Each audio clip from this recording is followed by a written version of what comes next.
ঘুমাচ্ছিলাম। ঘুম থেকে উঠলাম, সকাল হলো দেখলাম।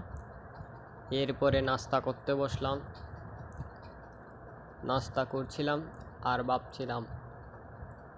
পানি খেলাম, বসে আছি, ঘুমিয়ে পড়লাম, আবার উঠলাম, এদিক ওদিক দেখলাম, আবার শুয়ে পড়লাম, আবার উঠলাম, কিছু দেখতেছি, আবার শুয়ে পড়বো। এখন শুয়ে পড়লাম,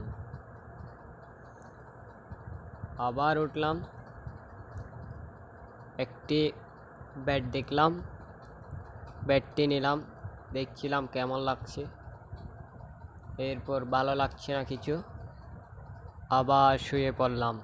ধন্যবাদ গাইস, সবাইকে সাবস্ক্রাইব জন্য বলা হচ্ছে।